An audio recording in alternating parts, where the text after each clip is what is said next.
Assalamualaikum warahmatullahi wabarakatuh, Pak Iwan Beni. Waalaikumsalam Mbak Evi. Insya Allah terima kasih sudah mau singgah di rumah SBU nih Pak. Iya Terima Mbak, kasih banyak. Masya sama-sama. Allah hari ini teman-teman Pak Iwan Beni ini orang yang sangat luar biasa ya. Yang insya Allah hari ini kita akan berbincang Pak tentang topik persiapan kesehatan untuk para calon jamaah haji dan umroh. Insya Allah. Sebelumnya nih Pak, saya mau membuka sedikit fenomena dulu nih. Untuk para calon jamaah haji dan umroh, selama ini yang selalu saya pikirkan dan juga dipikirkan oleh teman-teman penyelenggara adalah bagaimana cara penanggulangan pada saat sudah di sananya Pak. Iya, Jadi yang selalu saya pikirkan adalah kalau diabetes berarti mereka harus membawa obat-obatan ataupun insulin yang cukup. Kalau gagal ginjal, mereka harus sudah saya minta surat rekomendasi dari dokter, surat rujukan, kemudian saya daftarkan di saat nanti mereka di Madinah satu kali, di Mekah satu kali. Jadi kita sebagai penyelenggara kita mempersiapkan di sananya. Nah sekarang nih Pak, bahasan kita akan lebih, masya Allah lagi ya, bukan cuma menanggulangi pas di sana, tapi kita mempersiapkan kalau bisa sebelum berangkat haji dan umroh sehat bahkan sembuh. Nah pertanyaan saya, para calon jamaah haji umroh yang mempunyai riwayat penyakit degeneratif bisa nggak sih Pak sembuh? ya. Jadi penyakit penyakit ini ya, kata orang mungkin penyakit tua ya. Meskipun sekarang penyakit itu nggak harus orang tua, degeneratif itu karena fungsi organ menurun. Nah, artinya ada kinerja sel-sel tubuhnya itu yang tidak bekerja sebagaimana mestinya. Kalau pendekatannya itu kita kembali ingin mengembalikan sesuai dengan aturan Sang Pencipta, artinya sel yang dulunya dia itu kelaparan contoh ya, tidak mampu membuat insulin karena mungkin kurang bahan bakunya gitu, kurang asam amino mungkin di tingkat sel. Kita penuhi kemampuan kebutuhan itu, maka dia bisa bikin lagi. Contoh lagi misalkan sakit sendi, kan banyak tuh Banyak sekali Pak. jamaah yang apalagi umroh haji itu kan fisik ya. Iya. Itu kan karena sel-sel tulang rawan dia tidak mampu membuat sinovial yang cukup, cairan sendi, kartilage yang cukup. Jadi sel-sel tulang rawan dia. Kenapa? Ya kita mungkin menganggap sepele mungkin yang teman-teman awam ya. Oh, itu kan hanya cairan itu ya. Nih, cairannya ada di mana? Di antara dua sendi. Emang itu gratis apa? Emang Allah tidak membuat skema yang apa ya? Yang runtut. Jadi jangan dikira Sang Pencipta membuat suatu skema di tubuh kita atau di manapun di alam semesta ini tanpa suatu runtutan, suatu kaidah. Semua itu ada polanya loh. Kalau cairan sendi itu ada di antara dua sendi, yang bikin siapa? Ya sel tulang rawan paling luar. Di antara dua sendi kan ada tulang rawan. Dia kan bikin tuh cairan sendi. Dan itu bukan sekedar air, tapi itu suatu zat yang terdiri dari makromolekul, yaitu ada proteinnya, ada gulanya, ada airnya itu. Dan itu dibuat oleh sel tersebut. Namanya dibuat, dia butuh bahan baku. Apa bahan bakunya? Dia butuh asam amino, dia butuh glukos ya. Dia butuh kalsium fosfat. Banyak hal. Dan itu jika ingin sampai ke tulang rawan paling ujung di dalam sendi ya, maka darah harus mampu membawa makanan masuk ke pembuluh darah yang ada dalam tulang. Bayangin itu, dari makanan kita makan ya, di lambung dipecah dulu, kemudian masuk ke usus halus, diserap oleh usus, masuk dalam darah, aorta itu yang gede itu, nanti makin kecil-kecil ke pembuluh darah ke kapiler sampai ke tulang. Nah kalau arutan itu tidak sampai gimana? Ada hambatan di jalan bagaimana? Proses di lambungnya masalah bagaimana? Terus makanan dimakan itu nggak kurang gizi bagaimana? Banyak kan sekarang makanan makanan yang bukan makanan manusia, ya kan? Makanannya banyak flavornya, makanan salah masak dan sebagainya.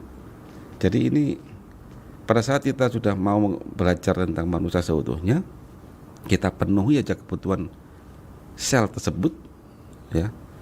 Dari makanan kita makan, prosesnya kita perhatikan, kita atur, lambung diperbaiki ya. Maka insya Allah sendi itu bisa bikin lagi cairan, sehingga dia bisa sembuh lagi tanpa perlu obat sendi. Obat sendi saya ini kan anti nyeri. Iya Pak, yang kita persiapkan Anti nyeri kan? adalah kalau pas di sana nyeri dioles, disemprot gitu. Kita Iya. nggak pernah berpikir Ada sampai yang lambung diminum loh kan? Pak. Iya benar Nah, diminum. perhatikan sekarang. Udah banyak orang sakit sendi. Itu dia malah jebol lambungnya, pendarahan di lambungnya. Karena Benar. obat anti nyeri itu dia pasti akan menipiskan mukosa lambung. Dan itu bahaya sekali. Akhirnya kemana-mana sakitnya malahan. Gara-gara sakit sendi bisa ke arah masalah penyakit yang lain, enggak gagal ginjal, banyak loh masalah-masalah itu. Simple kan? Ya Allah. Karena kita saat ini tuh baru fokus yang penting rasanya keluhan saya hilang. Iya benar. Iya. Tapi tidak pernah berpikir menyelesaikan secara tuntas gitu loh. Apa sih masalah tubuh ini? Sakit itu adalah suatu sensor sebenarnya. Bahwa ada something di tubuhmu. Kita punya mobil nih. Ada semacam kayak warning di dalam dashboard kita. Kedap-kedip gitu biasanya Misalkan Pak. overheat lah gitu lah. Iya. Overheat. Ya sebagai pengemudi kan tahu, oh ini overheat. Mungkin bocor radiator saya bocor atau airnya habis gitu kan. Ya kita berhenti dong. Cek dulu semuanya. Bayangin kalau itu kita pakai shortcut. Potong kabelnya. Yang penting nggak naik temperaturnya di dashboard. Ya jebol mesinnya. Ya seperti itulah gambaran kasarnya ya. Kita sekarang baru sebatas simptomatik. Itu kan. Masuk orang menstruasi, oh yang penting nggak mens caranya gitu. Ya begitulah. Saya baru dengar ini loh Pak, ketika kita mengeluhkan satu penyakit, Bapak bahas tadi mulai dari dirunut, mulai Iya. dari apa yang kita masukkan ke dalam mulut. Iya. Padahal biasanya kalau kita konsultasi ya Pak, karena kita punya banyak sekali jamaah-jamaah yang berkeluhan seperti itu, pasti langsung menjurus ke oke, ini obatnya, nanti diberikan ini, pereda nyeri. Padahal kita sebetulnya kalau kita mau mempersiapkan sebelumnya, kita bisa mengubah, berarti yang harus dirubah pola hidupnya atau yang dikonsumsinya atau gimana Pak? Semuanya. Jadi emang yang bisa cepat impact itu adalah pertama dalam makanan yang dikonsumsi, yang kedua processingnya dalam pencernaan itu yang cepat impactnya. Nanti pola hidup kan nanti menyesuaikan tuh, ya kan, bisa menyesuaikan bertahap. Tapi kalau contoh gini, orang sakit lambung nih, sakit mah gitu ya. Nah, saat ini kan solusi utama kan adalah dengan membuat penetralan asam lambung. Padahal secara fitrahnya Allah itu buat skema bahwa lambung itu harus asam. Kenapa? Ya karena makanan kita di piring itu bukan makanan sel, belum jadi makanan sel. Sel dan nyebutnya apa? Glukosa, asam amino, asam lemak. Dimakan kita apa? Karbohidrat, protein, lemak. Beda kan? Benar. Beda. Nah, Sang Pencipta Allah itu sudah membuat skema bahwa yang memecah sebelum masuk sel itu adalah asam lambung. Nah, kalau lambungnya itu sakit, kita langsung shortcut minum obat obat penetral asam lambung. Ya mungkin di awal-awal oke, tapi kalau nggak ada solusi untuk memperbaiki lambung, selamanya kita tergantung pada obat itu. Apa akhirnya? Sel kita nggak dapat makanannya. Akhirnya apa? Ya sel itu nggak akan bisa fungsi lagi, memproduksi cairan sendi nggak bisa, membuat insulinnya terhambat. Banyak hal loh itu impactnya. Sel itu udah tahu cara kerja masing-masing, nggak perlu kita guruin. Wong kita lahir aja udah cerdas kok sel itu, Benar ya ya. kan? Benar Pak. Sel bayi lahir itu udah tahu sistemnya, sudah dikasih tahu sama pencipta secara nalurinya, mereka itu sudah tahu makanannya apa, ini apa dia nangis minta ASI kan gitu, dia nggak minta obat. Ya Allah, ternyata kesehatan ini indah banget ya Pak. Kalau kita tahu runtutan dari awal, runut banget ya Pak, mulai dari apa yang Iya. kita makan. Bener sih Pak, berarti selama ini ketika kita mengkonsumsi obat-obatan harus dibarengi dengan kita juga memilah-milih apa yang mau kita makan gitu ya Pak. Iya, jadi pastikan kita tahu makanan manusia. Kita itu makan sebenarnya apa sih tujuannya? Sebenarnya kita tuh makan adalah memberi makanan sel kita. Begitu kan? Iya benar. Jadi seperti saya sering kalau dalam seminar itu saya sampaikan bahwa penggerak utama tubuh kita itu sel. Seperti kalau mobil ya mesin. Seorang pengemudi kalau ingin membuat mesinnya jalan apa ya, pastikan bahan bakarnya harus sesuai dengan spek mesinnya dong. Nah sama aja kita ini, kita kalau ingin bisa berjalan, bisa umroh, bisa haji, bisa bekerja, siapa yang kerja di secara badan ini? Kaki melangkah, jantung memompa, siapa mereka? Penghuninya jantung siapa? Sel jantung. Penghuninya kaki siapa? Sel kaki. Penghuni ginjal siapa? Sel ginjal. Terus kalau mereka nggak dapat energi, gimana mau kerja? Jadi hukum dasar di alam semesta ini yang harus ciptakan itu adalah semua makhluk, kita katakan hidup, itu pasti butuh energi. Itu syarat utamanya. Apapun itu. Kita bicara handphone, ini hidup jika apa? Jika Energi. ada baterainya, jika masih ada baterainya masih full ya. Mobil jika ada pembakaran. Sel bukan juga, dia butuh energi. Dan sel punya ruang bakar mitokondria. Itu yang kita ajarkan di masyarakat, bahwa sel itu pada saat dia ingin hidup, maka dia butuh bahan bakar. Bahan bakar tingkat sel, tingkat mitokondrianya dia itu asetil-CoA, itu yang utama dia. Jadi apa yang kita makan itu, karbohidrat, protein, lemak, jika ingin dipakai oleh sel jadi bahan bakar, maka dia harus bisa menjadi asetil-CoA atau asam-asam yang ada di siklus Krebs. Itu aja. Kita ambil satu contoh kasus nih Pak. Sakit penyakit degeneratif yang akhir-akhir ini banyak sekali diidap oleh calon jamaah haji dan umroh adalah diabetes. Ya. Bisa nggak sih Pak, misalkan 4 bulan ini sebelum periode hajian, kita sudah mempersiapkan tubuh kita supaya sehat dari diabetes? Bisa.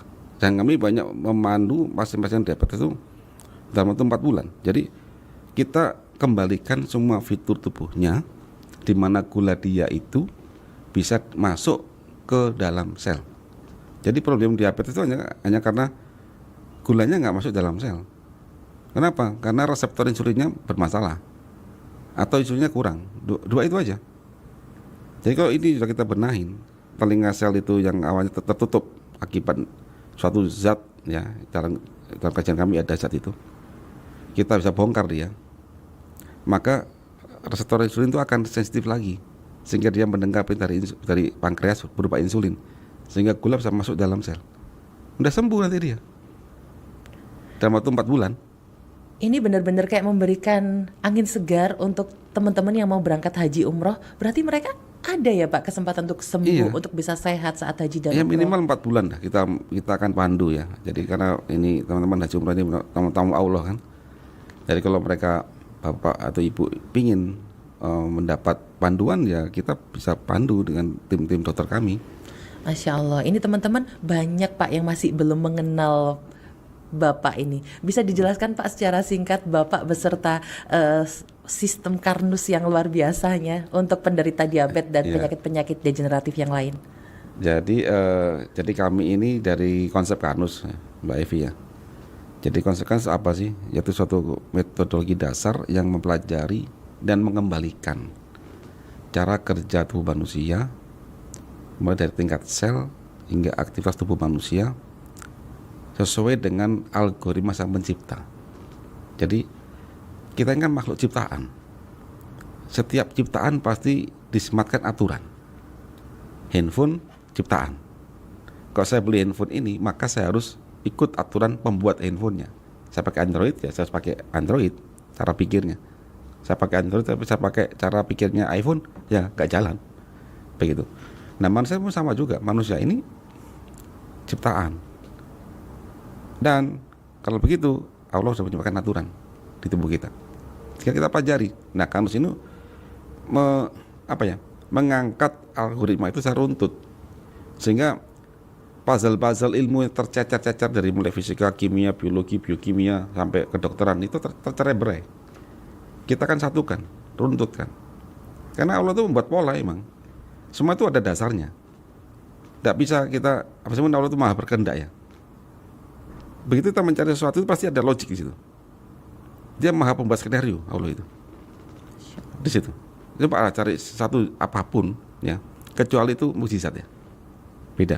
Tapi kalau sebagai orang biasa dalam alam semesta ini, semua hal itu pasti punya alasan dan itu logik.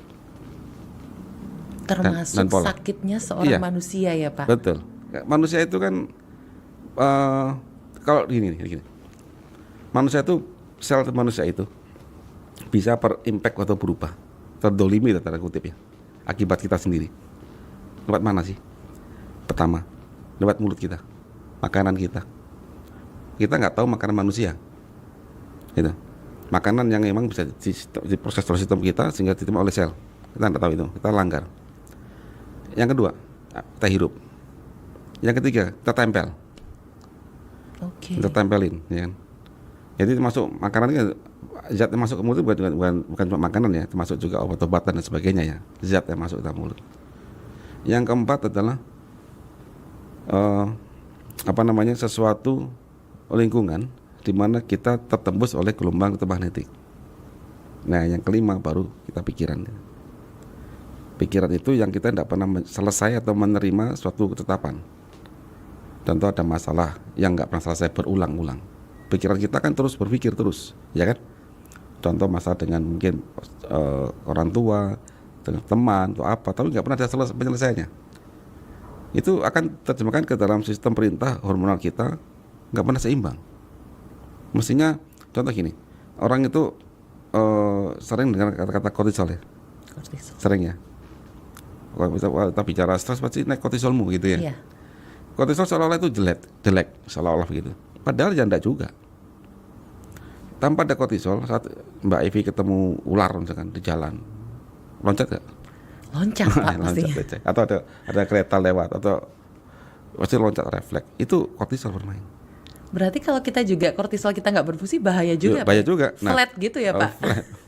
Nah, pada saat kita itu ada masalah pun, ya, kan kortisol itu membuat produksi insulin akan naik, ya kan, membuat produksi gula akan naik. Kenapa sih? Ya karena kita butuh energi instan untuk do something, gitu kan. Tapi kalau kita punya masalah ini berulang-ulang terus mikir, gak apa-ngapain, otak ini berpikir terus, hati berpikir terus, ya terus akan naik. Maksudnya kortisol kan hanya sebentar, snap, gitu.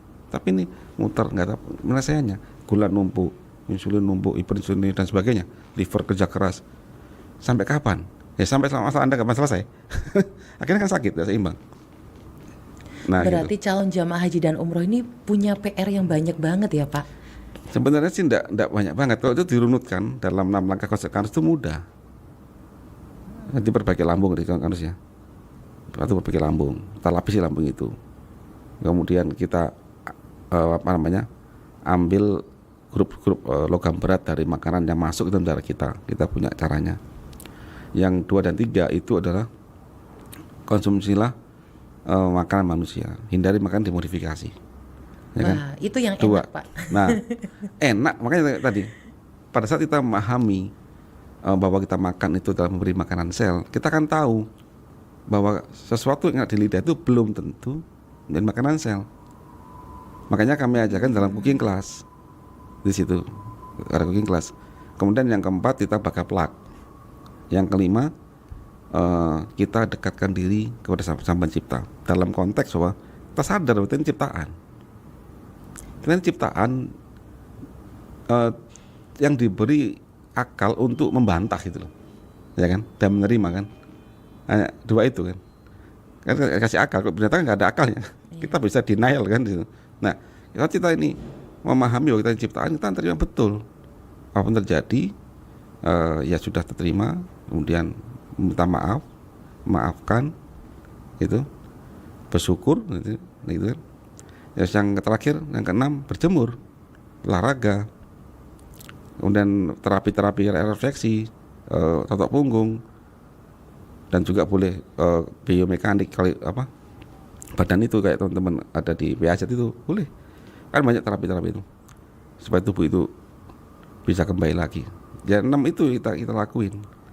Masya Allah, berarti ketika kita punya kesadaran secara manusiawi ya Pak, Iya. untuk mempersiapkan keberangkatan umroh kita dengan melaksanakan step-step tadi, sebetulnya bonusnya bukan cuma sehatnya pas umroh haji aja Pak ya, seterusnya insya Allah sehat. Sehat, jadi selalu sehat. Nah, jadi sebenarnya langkah-langkah itu mudah gitu. Contoh begini, pada saat kita tidak memahami bahwa tubuh kita ini terbuat dari sel, dan sel itu makhluk loh. Sel itu makhluknya siapa? Makhluknya Allah kan. Nurut ya Pak sama perintah Allah, Masya Allah. Iya, pada saat kita ditiupkan itu kan sudah ada badan kita di janin di kandungan ibu ya. Sekian hari kemudian kita ditiupkan. Nah sekarang ada yang prinsipil sekali.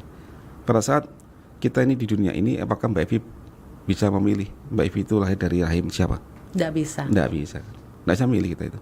Sudah ditiupkan di situ. Itu ibu saya. Begitu. Nah artinya sel itu sudah ada bentuk badan kita itu. Sel itu tunduk sama Sang Pencipta. Atom pun tunduk sama Sang Pencipta. Everything tunduk sama Sang Pencipta. Nah kalau sel itu ditundukkan, sel itu sudah dibuat sama Pencipta sebelum kita ditiupkan, kita lahir. Artinya sel itu dititipkan ke kita kan sebenarnya. Dititipkan aja. Ini sel kamu pimpin dia gitu di badanmu. Gitu. Dan kamu punya hak untuk memimpin dia. Karena kamu hidup, kalau dalam pikiran saya, kita ini hidup ada tujuan. Allah membuat ciptaan kita ini memberikan kita sebagai untuk tugas, ada tugas untuk beribadah kan ya. Maka sel-sel ini akan menyusun tubuhmu. Nah, pada saat kita tidak memahami kinerja sel kita dolim sama dia loh. Ya Allah Pak. Betul nggak?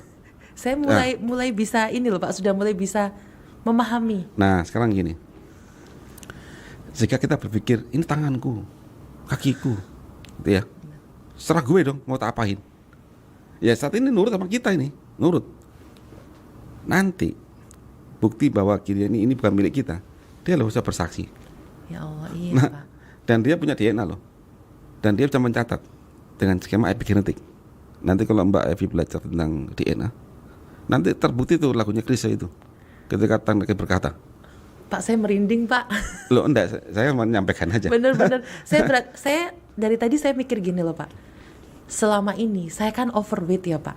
Iya. Saya itu mencari-cari gimana ya supaya saya itu bisa mengendalikan asupan makanan yang masuk, biar nggak cuma makan itu ngasih makan lidah enak aja. Iya. Saya baru dapat tadi Pak Iwan, ketika Pak Iwan satu kalimat dari Pak Iwan yang sangat masuk adalah makan itu adalah memberi makan sel. Iya, makan sel. Karena sel ini kita suruh kerja. Saya ini kesini hari ini. Jantung saya memompa darah, ngasih makan kaki saya, otak saya harus datang ke sini.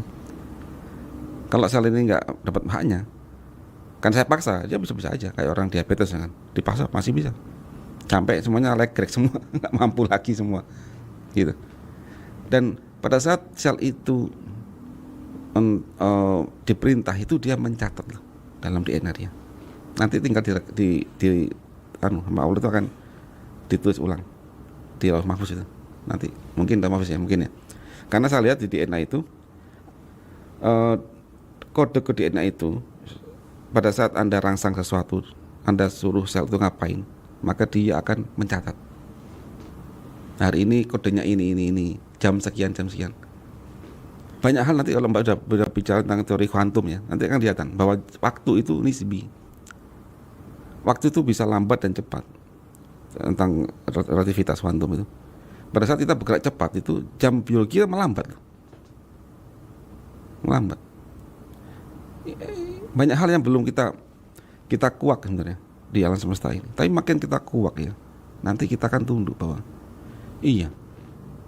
Maknanya saya bersaksi, artinya saya tidak bisa menyangkal. Bukan melihat ya. Saksi kan melihat. Saya tidak bisa menyangkal karena Tuhan dan Allah. Ayo kamu sangkal apapun, ayo buktikan. Semakin kita dalami itu, ya bisa menyangkal kita tunduk di situ. Berarti kalau kita runut Pak ya dari awal, semua sakit yang kita rasakan dalam tubuh itu berarti karena kita kasih makan sel kita dengan makanan yang bukan makanan sel. Iya. Jadi pola hidup kita juga termasuk makanan kita juga makanan sehat, terus pola pengobatan kita juga demikian, ngefek semua itu. Makanya kita tuh tidak cukup dengan halal, tapi toyib. Itu zaman Nabi, zaman dulu nggak ada namanya flavoring. Ya. Kurma rasa coklat. Kalau dulu bicara kurma ya kurma, kalau saya bicara coklat ya coklat, saya bicara kambing ya kambing, bicara ayam ya ayam. Sekarang ada rasa ayam, bener. rasa ada sapi, snack rasa sapi. iya itu kan Mereka sangat, karena mereka ini orang-orang pintar semua. Oh ternyata ada sensor ini di dalam lidah dan hidung. Kalau aroma ini dari sapi dimasukkan ke GCMS, dicek spektranya, molekulnya, tak bikin untuk menipu saraf saya. Itu aja, tertipu kita. Saraf tertipu, masuk. Begitu masuk ke tingkat sel, apa ini? Ini bukan ayam. Nggak ada karbohidrat, proteinnya nggak ada. Waduh, sel itu nggak mau tahu apa yang namakan tuh. Nggak mau tahu. Pokoknya masuk, punya glukosa, saya minum sama lemak. Masalah indera ini untuk kenikmatan kita. Tapi sayangnya kok dimanipulatif. Ya gimana gak sakit, Pak? Ya Allah, berarti ketika kita berbicara tentang kesehatan menjelang beribadah haji dan umroh ini Pak, kita runut dari awal tuh bisa se-amazing ini ya Pak ya. Iya. Masya Dan Allah. jangan khawatir, Allah menyempatkan skema perbaikan. Selama kita mau tobat, tobat itu memperbaiki diri. Jadi kalau saya memang belum banyak belajar tentang agama lebih detail ya. Kalau kesalahan dengan Allah SWT, kita langsung bisa berucap bertobat. Tapi kalau sama makhluk harus minta maaf dan perbaiki. Sel kan makhluk berarti ya iya, Pak. Betul. Ya Allah. Pada saat kita itu berbuat salah sama sel kita harus perbaiki diri dengan perbaiki sistemnya nyata itu. Karena DNA itu, sel itu dikasih skema DNA repair.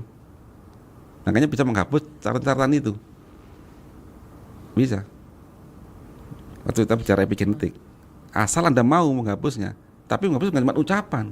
Ucapan itu bisa Anda hapus kesalahan itu dengan jika Anda berbuat kesalahan kepada Sang Pencipta, contoh pernah musyrik itu, ya bertobat.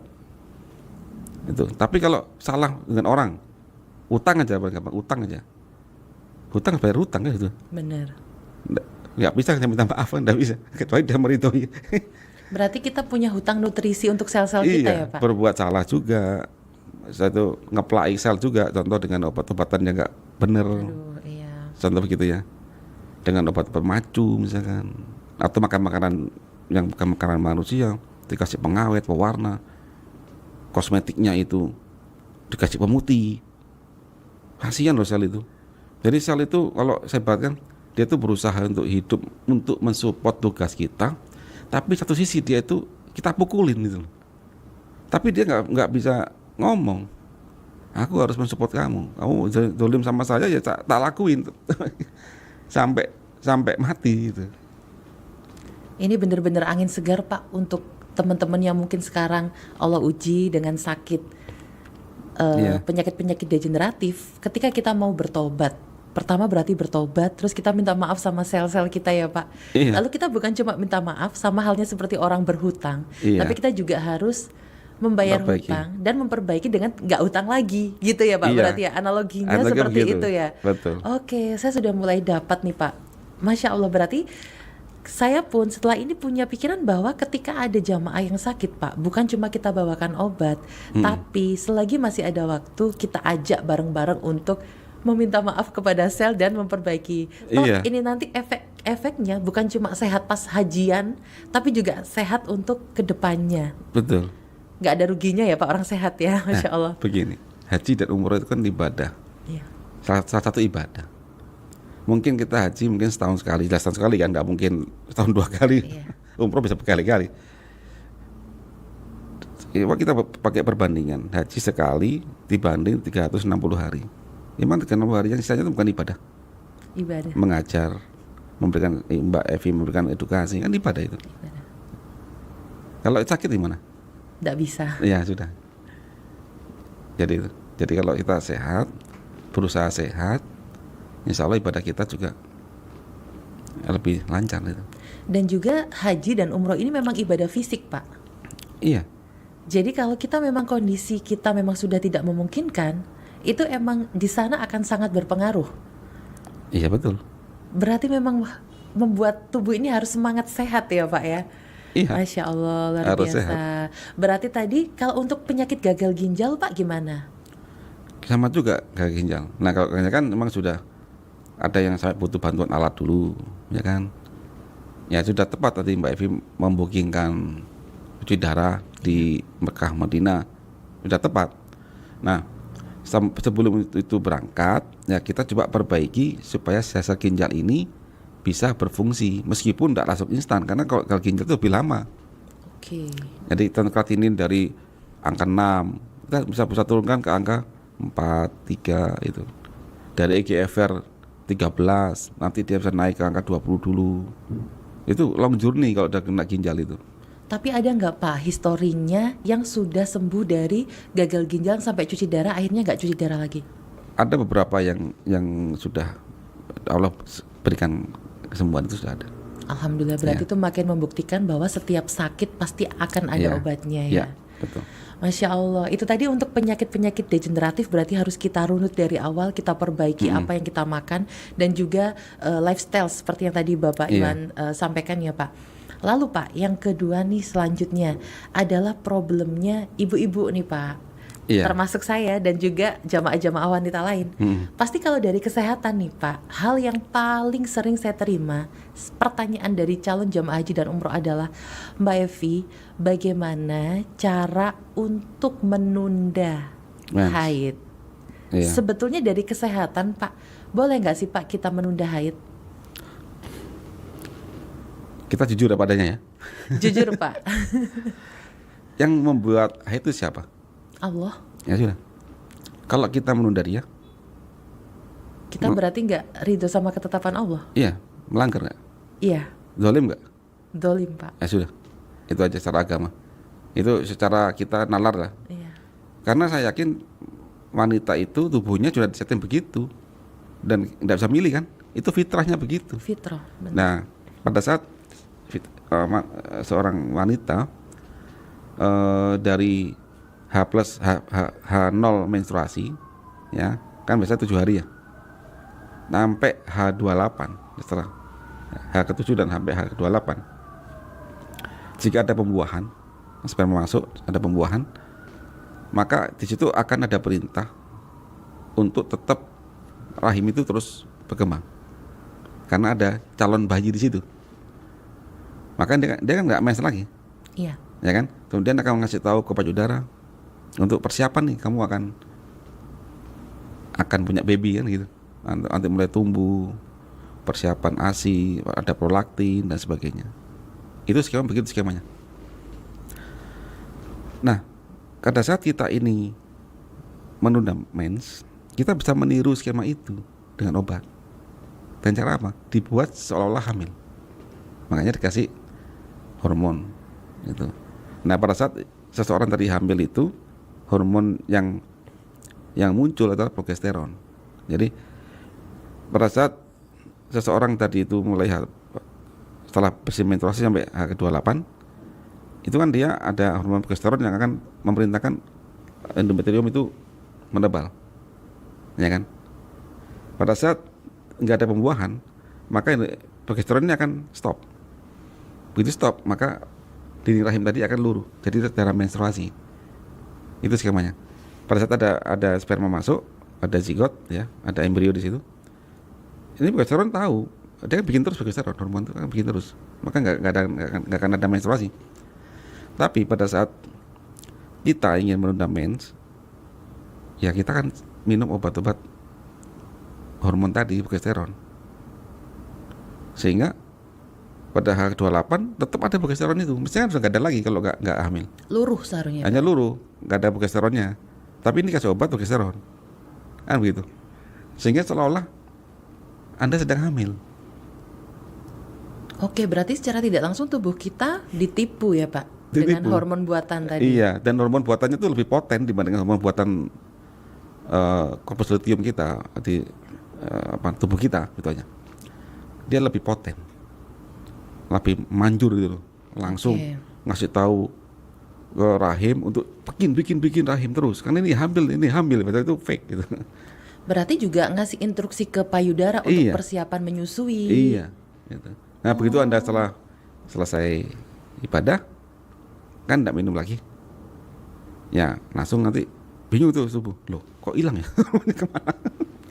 Oh berarti setelah diinformasi ini akan ada calon bayi sehingga nggak mens, terus obat kita stop konsumsi, ternyata mens, sel-sel mulai bingung gitu ya Pak. Bingung. Ini jadi hamil apa enggak sih? Gitu. Bingung. Ya syukur-syukur kalau dia, wes langsung aja mens itu aman. Tapi kalau dia ngatakan bingung, wah aku diperintah kemarin untuk bikin terus, itu dikhawatirkannya.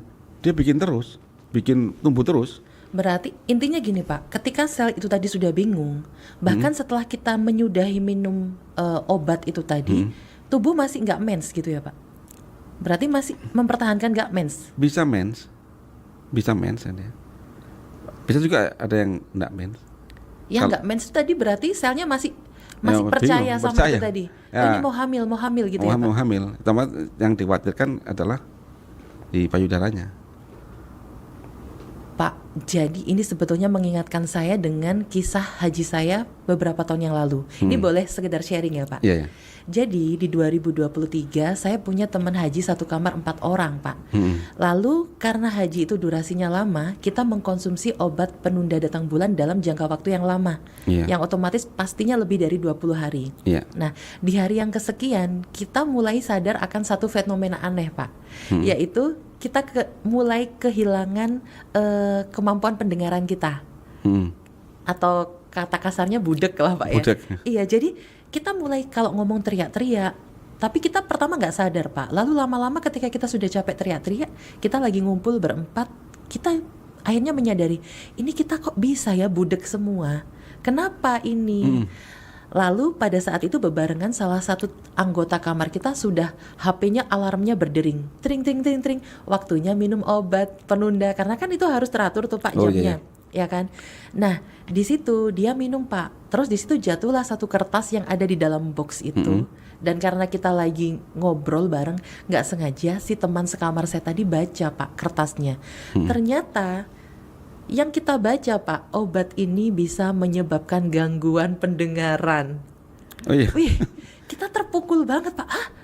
Kita berarti budek gara-gara obat ini. Dan obatnya itu sudah sejujur itu Pak. Obat itu sudah mengatakan ini bisa mengakibatkan gangguan pendengaran. Nah yang membuat kita shock Pak, setelah kita tahu sudah ngomong kalau ada gangguan pendengaran diakibatkan kalau minum obat ini, kata-kata selanjutnya itu adalah bisa menyebabkan tumor, kanker dan beberapa penyakit lainnya Pak. Dari situ aku, ya Allah ini gimana ini, kita juga sedikit ketakutan Pak. Terlebih yang membuat saya merasa bersalah Pak, karena SBU itu edukasi umroh. Selama ini saya mengedukasikan jamaah untuk mengkonsumsi obat itu Pak. Dan itu membuat saya tobat. Saya hapus semua video-video saya yang menganjurkan pengkonsumsian obat, karena saya sendiri mengalami efek sampingnya. Jadi sekarang saya percaya deh Pak, kalau Bapak bilang seperti itu karena kami juga mengalami. Iya, dan kalau kita runut lebih dalam lagi ya, hormon steroid kayak progesteron, estrogen dan sebagainya itu hormon yang langsung punya akses langsung ke DNA. Jadi kalau hormon selain steroid itu reseptornya, arti penerima perintahnya itu ada di membran sel paling luar. Jadi kalau kita misalkan rumah ini ya, jika hormon selain steroid kayak insulin contoh itu, dia datang ke rumah ini dengan ngetok pintu atau kantornya ngetok pintu. Tapi kalau steroid enggak, langsung ke Mbak Evi langsung direct. Wow. Kan yang punya kuasa Mbak Evi di sini. Iya. Nah sudah. Langsung kalau ya saya kan Pak? DNA, langsung direct ke sana, langsung direct bebas. Dia kan melakukan sesuatu, makanya dia kalau kita bicara obat steroid ya obat dewa, karena langsung to the point ke yang punya kuasa sel. Nah masalahnya adalah efek dari hormon-hormon steroid kayak hormonal itu penerimanya tuh nggak cuma satu organ, banyak organ. Karena ini pintunya direct, ada pintu pertumbuhan.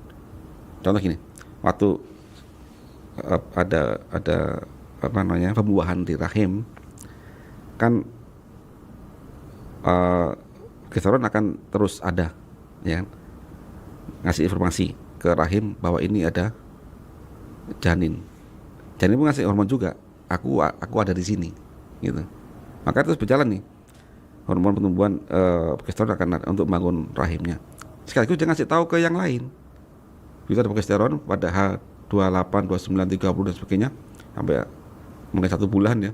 Dia ngasih tahu ke payudara. persiapan kamu tumbuh ya. Nah, saudara kan bikin pintu tempat pindah itu, maka dia akan bikin banyak hal lagi. Kalau rahim ya hanya bikin endometrium, ya kan, menebal, persiapan nih. Kalau yang payudara banyak hal, pertumbuhan lagi. Masing-masing melakukan kerja masing-masing. Itu. Jadi tapi kalau itu tipuan kan berat efeknya. Jadi kayak gini lah, kayak seorang mau menikah gitu aja. Ada pernikahan tanggal sekian, begitu ada perintah pernikahan tanggal sekian, resepsi, datang ke tuan rumah, datang ke catering, kan semua ngelakuin semuanya. Tugas masing-masing. Bayangin pintu itu palsu coba. Ternyata nggak jadi nikah gitu ya, Pak. Iya, ternyata ini nggak jadi, atau cuma dipalsukan informasi itu, kan bingung semua ini. Ada yang percaya terus, maka dia bikin terus, ya masak terus ya. Begitu. Nah kalau itu di payudara, akhirnya benjol di payudara.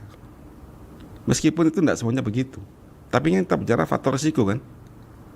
Ya kita berdoa aja yang pakai obat hormon ini, pada saat Anda sudah menghentikan, itu mereka sadar bahwa itu sedang diprank, ya kan? Maka selesai. Tapi kalau ada sebagian organ yang menganggap itu benar dan itu masuk ke epigenetik, bahwa aku diperintah, maka dia bikin reseptor pertumbuhan yang banyak, kan HER2 positif kan, tumbuh terus nanti. Jadi tadi makanya di obat itu tadi Mbak ada tulisan peringatan tumor, kanker, itu skemanya. Obat berarti udah jujur ya Pak ngasih tahu obat ini bisa menyebabkan A, B, C, D. Iya. Dan kita secara sadar memasukkan ke dalam tubuh kita. Iya, Zolim betul. ya Pak kita berarti. Zolim. Ya Allah. Nah makanya saat kita kembali ke agama kita kan sering ada, kalau nggak salah ada firman bahwa Allah itu tidak zolim, tapi manusia yang zolim pada dirinya sendiri. Kan sering begitu ya. Iya benar Pak. Ya itu contohnya dalam kehidupan sehari-hari kita tidak menerima bahwa seorang wanita itu adalah fitrahnya menstruasi. Dan saya yakin mungkin nanti para ulama bisa mengkaji lebih dalam bahwa saat kita ibadah itu, dan kalau memang nggak ada pilihan waktu mens ya terimalah. Mungkin ada hukum yang lain lah, ya, mencari hukum yang lain ya. Karena kan Allah tidak mempersulit hambanya sebenarnya. Apalagi yang bikin menstruasi itu bukan tubuhnya si ibu tadi, tapi memang Allah memang begitu men-settingnya. Masa kita untuk ibadah, yang nyuruh ibadah juga Allah Subhanahu wa taala. Saat kita ini datang bulan waktu di masjid, ya hari itu memang kita terima aja bahwa ini memang fitrahnya begitu. Ya jangan berkecil hati, apalagi sampai sedih banget. Benar. Dan kemana-mana pikirannya. Jadi sudah terimalah, karena yang buat Anda mens bukan, memang fitrahnya begitu. Yang membuat seorang wanita mens itu adalah Allah, perintah Allah. Allah berarti memerintahkan sel-sel tubuh kita untuk mengeluarkan darah. Iya. Itu maunya Allah ya Pak ya. Maunya Allah Nah, begitu. kita rubah dengan maunya kita. Maunya kita nggak mens aja gitu ya Pak. Iya. Ya Allah. Terus gimana? Kan bingung juga ini. Benar, benar Pak. Dan sebetulnya ada juga Pak yang setelah mengkonsumsi itu sepulang dari umroh mereka tidak mens, bahkan sampai 6 bulan lamanya. Itu bahaya sekali. Makanya itu berarti dia selnya masih menganggap itu adalah benar perintahnya. Dan setelah 6 bulan itu Pak timbul benjolan di kelenjar. Ya. Apakah itu masih ada hubungannya dengan itu Ada Pak? hubungannya. Jadi untuk sampai ke perubahan dia itu memang banyak faktor. Ya, banyak faktor. Tapi kalau faktor-faktor ini kita abaikan semua dan berkumpul jadi satu, bagaimana? Contoh, ya makanan saya bermasalah. Tambah lagi dikasih hormonal tadi, kan nambah semua ini. Iya. Kan nggak ada manusia 100% yang perfect dalam hidupnya itu loh.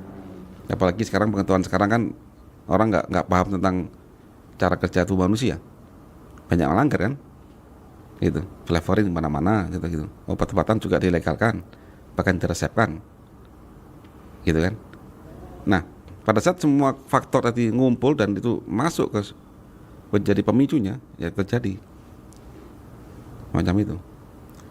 Berarti saya juga ingin menyampaikan nih kepada ibu-ibu semua, saudariku para muslimah.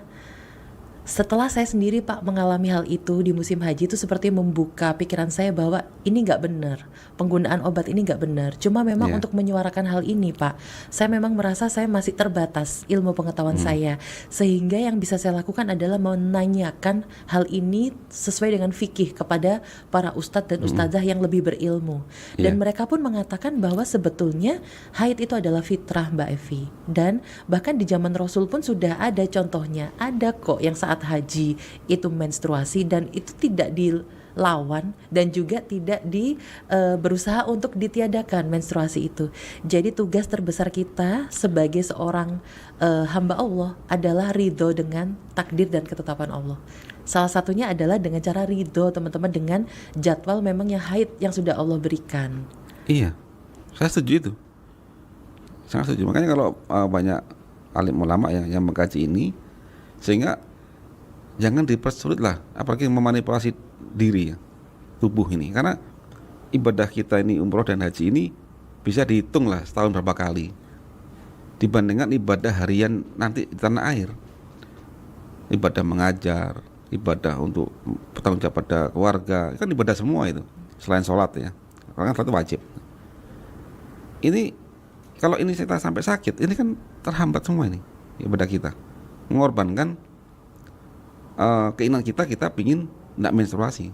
Padahal nanti ada contoh kan dari cerita tadi Ustaz tadi kan, bahwa ada kejadian waktu zaman Rasulullah, ada jamaah yang menstruasi dan tidak berusaha untuk Benar. ditiadakan.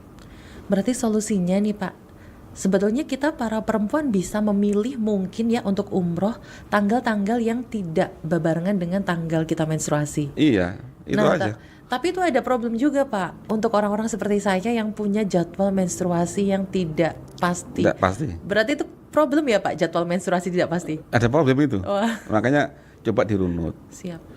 Kenapa kok mulai ada gejala itu, sejak kapan? Atau apakah intervensi dari obat-obat dulu itu, atau emang sejak masih muda banget atau sejak awal? Itu dirunut dulu aja. Nah, nanti kembalikan cara kerja tubuh manusia. Saya harus minta maaf nih Pak ke sel-sel saya ya. Iya, tapi nggak cuma ucapan. Bener, harus hutangnya juga dibayar, Dibayar. juga berusaha nggak utang-utang lagi. Iya. Analoginya seperti itu, Betul. sehingga tubuh sehat, jadwal menstruasi teratur. Masya Allah. Ini sebelum kita tutup Pak sesi hari ini, Masya Allah luar biasa, adalah terkait titipan juga ibu-ibu, dan itu adalah keresahan para ibu-ibu yang sedang haji dan umroh.